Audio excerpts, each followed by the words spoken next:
Hi guys, today I want to talk about the books I've read in 2025.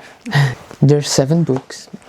Here I only have 6 because I gave to someone one. For everyone wondering, I don't wear glasses. This is only performative. They're light blue glasses. I don't wear glasses, I don't need them. I just think it makes me look smart. And to be honest, in 2025 we want to be well written and well read and cool as fuck, like Dua Lipa, okay? So let's start, guys.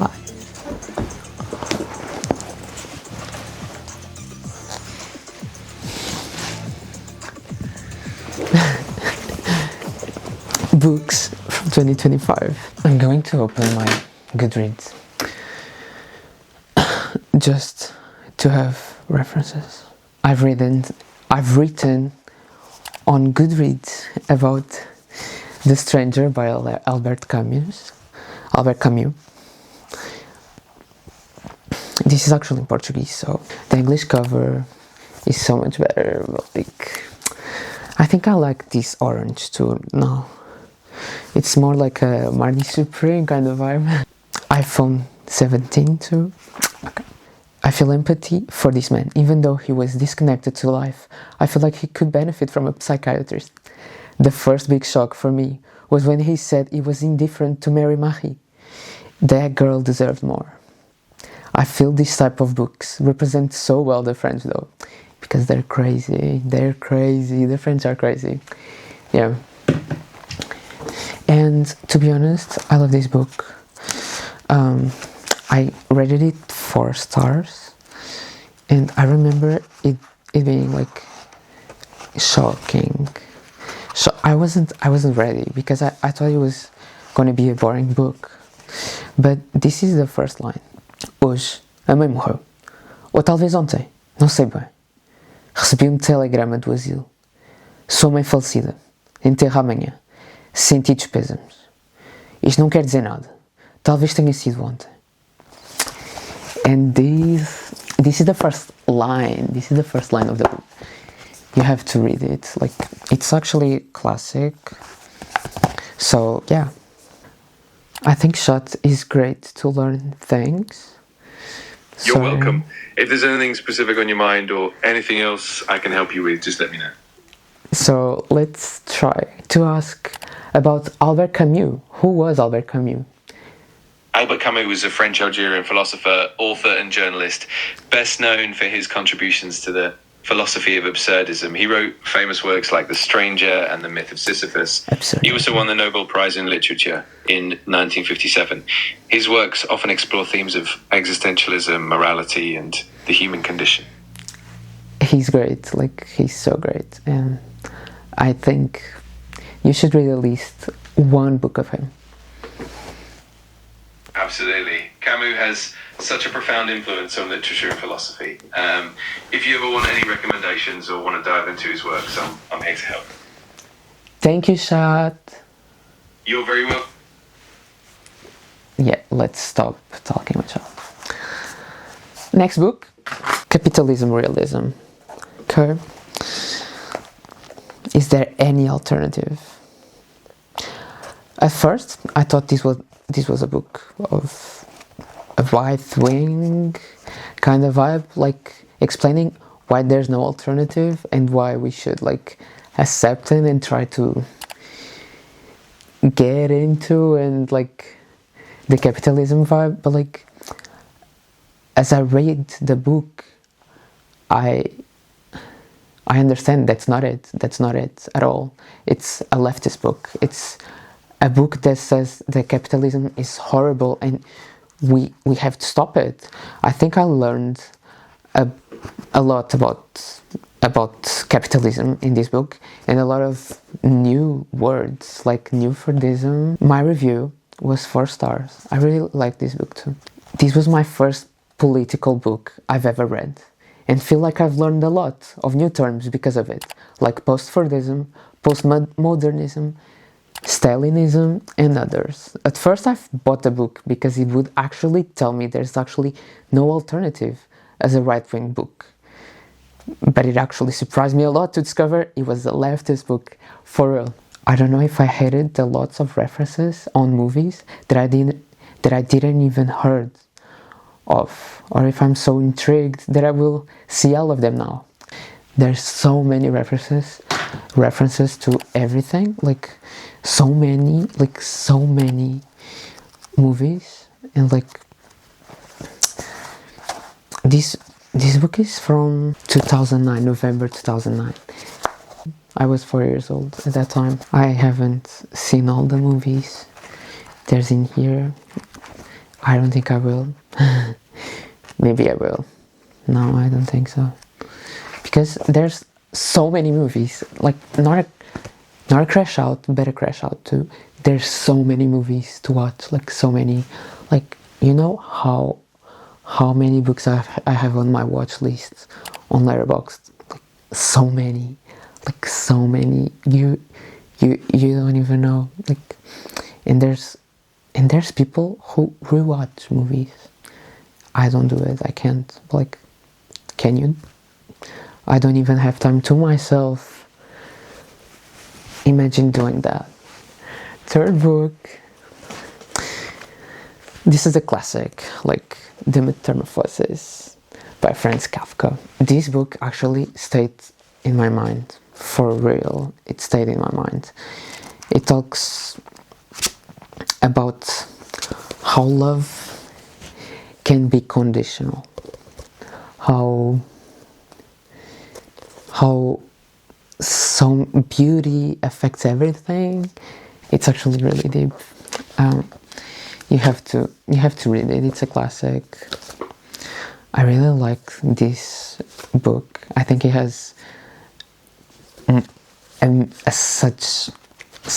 it's such a beautiful story, actually. This is a Prague edition. It's a Prague edition, and we've bought it. Me and my friends, we bought it on his house, on Kafka's house in Prague, and it has like photos of him and explains his life, and it's really beautiful. Let me see. Let me watch it. Like, wow. Like, this is really cool. Like, I really like this book. I really like this book. He has even like a mini cockroach here. I'm gonna cry while you're reading the book. It's really intriguing, and you really think what's going to happen and everything. And I think as a queer person, we can relate a lot with this type of book. I've rated it 4 stars, and I've said, why did he turn into a cockroach? And why did he turn back into a human? Why did no one try to call a doctor?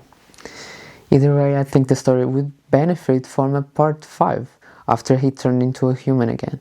I want to know if his family would accept him back after all or not. How will he go back to actually having a normal life? Or how he wouldn't be able to do it? Maybe he could have just died without transforming himself again into a human, and that would be way more tragic, in my honest opinion. It's true. I think it has a part when it's like the last part of the book. I don't think it's because it's this edition, but it's like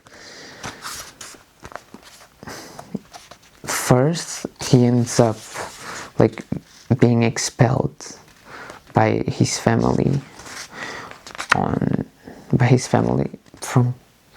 his house, and then at one page it has written the transformation of Gregor Samsa, Karl Brandt, shot in Metamorphosis by Kafka. What happens at the end with Samsa, Gregor Samsa? Does he die? Yes, at the end of Kafka's The Metamorphosis, Gregor Samsa does indeed die. After a series of tragic events and increasing isolation, he ultimately succumbs to his injuries and the neglect he faces. His death is portrayed in a rather somber and poignant way, reflecting the overall themes of alienation and existential despair in the novel. In the book I have, there's like a red transformation, and he doesn't actually die. That's definitely a unique take or interpretation. Some editions or adaptations can offer different endings or perspectives. It's always fascinating to see how different versions of the story can vary. Let me know if you want to share more details. Thank you, Shad. You're very welcome. If you have any more questions or just want to chat, I'm here for it. Why is his voice so sexy? What the fuck? Either way, reflecting more about it, it's interesting the way he gave his all to his family to try to provide for them, and they neglected him when he got sick. It really shows that love is conditional, and that's a hard truth to swallow. Yes, it is. I bought this book in his house in Prague, so I am really happy I've read it. I am actually really happy. And yeah, that was it. I think this is my favorite book of this year. I wanted to talk about a book I don't have here. I actually gave it to my friend. I robbed it to a person, and I've never returned it back. That's not something to be proud of, Cassie. And the person is owing me like 20 euros.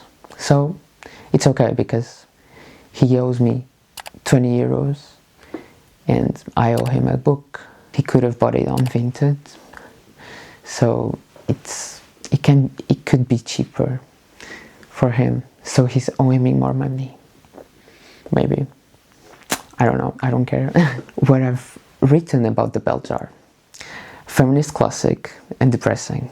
The way it ended without knowing she's actually getting out, so good. The bell jar, it actually talks about a girl that's really depressed. It has the analogy, the beautiful analogy of the fig tree. I really think about that analogy a lot. It's basically about a tree who has a lot of figs, and you try to choose one. And when you try to choose one, you lose so much time that you don't choose any, and then all the figs are rotten, and you can't even choose one now. You lose all of them. And I think that's really beautiful. I think it's really beautiful. I actually gave it to a friend because I think it's such a classic that everyone should read it. And if I have a book and I've read it, I wanna share the knowledge. I want for people to be cultured. I want everyone to be as well read as Lipa. You too, guys. That's why I'm sharing it. And yeah, that book is actually really deep into my head. It's about a girl who's really depressed, and she goes to an asylum of really mentally ill people, and they don't know if she will ever be back again, like if she ever stops the depression. Depression is a really hard topic to talk about. I think we all deal with depressing thoughts and feelings at some time and at some age. And if you read this book, it can be triggering, it's true. I think I was kind of trying to romanticize it. I really read this book only to read the fig tree analogy because it was trending. And I think it's a really beautiful and well-written story. And Sylvia Plath is a great writer too.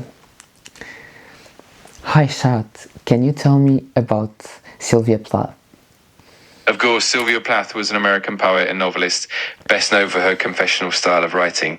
Her most famous work is the poetry collection Ariel and her semi-autobiographical novel, The Bell Jar.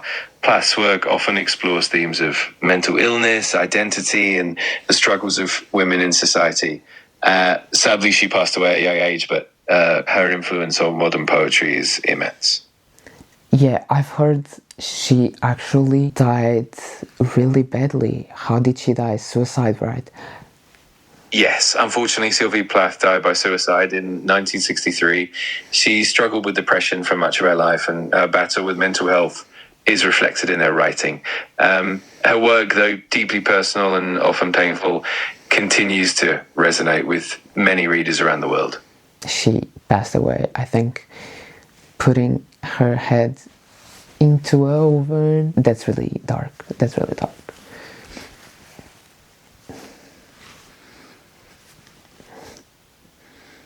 Thinking about how I want to die now. Not in the oven.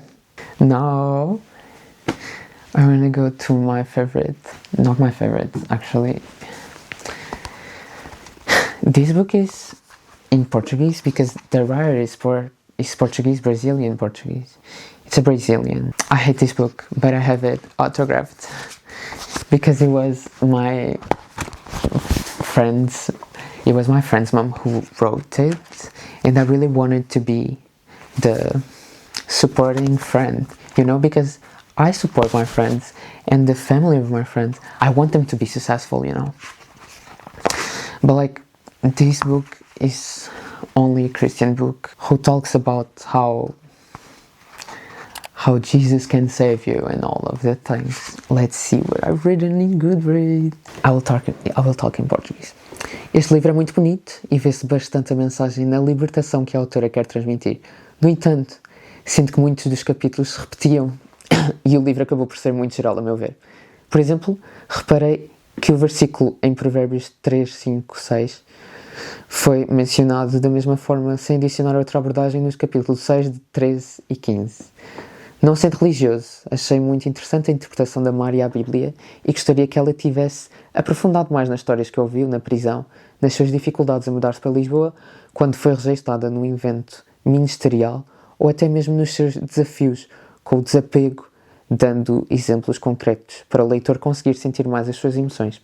Acabando o livro, adorei as perguntas no fim e acho importante que elas lá estejam porque é bastante coerente com a mensagem do livro. Detachment, the way to freedom. And it actually has some questions at the end of the book, and I think that's actually interesting because it's cool to have an interaction with the readers and to create a community, I guess. But besides that, it's really repetitive. Outro capítulo. I think they should be longer because she starts to repeat herself. But yeah, I didn't like this book. This was her second book. So I went to buy this first book. And this first book, actually, it surprised me a lot. It has so many stories and I really loved it. I think you should buy this one. But I think this one is so much more beautiful, curated, like the capítulos. And this book is so it's not attractive to read a book like this. It's not. It doesn't really look professional, and I don't want to read books that be like this. It doesn't look professional. But the content here is way more interesting, and I've actually learned a lot about my friend's mom life. She actually went through a lot when she was a lesbian at some time in point, but she went to Christianity and yeah. So she's queer, maybe denying it, maybe not accepting that part of herself. Maybe she's bi and she just prefers boys. I think sexuality is fluid. I think she did cocaine or something. And I was like, oh, my friend's mom was actually crazy. She was crazy. And she actually signed it too. In here, I think I actually bought this one first. And then this was actually the boyfriend of my friend, the ex-boyfriend of my friend. He bought this book. I didn't buy this book, but I read it first because the boyfriend just didn't have where to put it. So I was like, oh, I can bring it home and then give it to you when you have time. He never had time. since then. It was on summer. Yeah, they broke up. Yeah, so now I have 2 books. Yeah, for real. This is not saying my name. This is saying... Yeah, this is not saying my name. This is not signed for me. This is signed for her ex-boyfriend. What I've written about it on Goodreads. Este livro conta como Mary enfrenta várias dificuldades ao longo da sua vida. Fala-nos sobre todos os seus parceiros e parceiras. E conta como encontrou um refúgio em Deus ao enfrentar todos os seus desafios. Adorei aprender sobre várias pessoas da vida da Mary. E destaco a personagem do Maurício, que para mim foi a das mais intrigantes. E a personagem da Bia, que faz menção à bissexualidade de Mary. Creio que as suas tendências homossexuais podem ter sido devido ao abuso que sofreu pela irmã, mencionado no primeiro capítulo. Adorei conhecer a história da mãe de uma amiga minha mais a fundo e perceber o porquê de ela ter tido o pai ausente. Neste livro podemos ver que Mary já viveu bastante e tem uma fé inabalável e que ama os seus filhos. This is actually really cute. I really like this book. And yeah. Next, last one actually. This is White Nights by fiódor dostoiévski. I wanted to read more of his books because I really like this one. I wanted to read the brothers Karamazov, and I think it's Pride and Prejudice that he wrote. Yeah, but I really want to read more of. I only wrote this. What in hopeless romantic is this? Beautiful situationship, I would say, and damn sure caminho. Yeah, I think he actually romanticizes the night he encounters a lady on the bridge. Not on the bridge, but like on the sidewalk. I think the lady just ends up being with the other guy, and he just ends up devastated. I think everyone needs to suffer by a heartbreak. But I feel like so many people say, I don't think I've been in love. I've been in love. But like, is that situationship love, really? Or was it just love bombing? Good question. I really feel I've upgraded my life in 2025, and I hope I read more books in 2026. I actually bought some more books, but I didn't complete them, or I didn't even start to read them, but I can show you if you want. These are some books I wanted to try to read. This book is actually beautiful. I've started, but I didn't end it. And I've stopped it, so I think I will just start it again. Sometimes I realize that if writing isn't all things, all contraries confounded, a quest for vanity and void, it's nothing. That if it's not each time all things confounded into one through some inexpressible essence, then writing is nothing but advertisement. And I think it's beautiful because it's true. Every thought has like, it can be so chaotic. Every feeling is so like, feelings are so complex, and a person is too. And to show only one perspective, it's so simplistic and reductive. So I think it's really beautiful. And please give me motivation to read. I don't think I will have it, but yeah.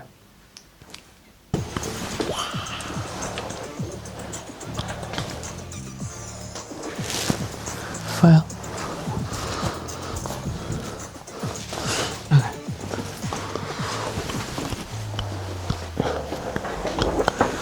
File again. Oh, que chato.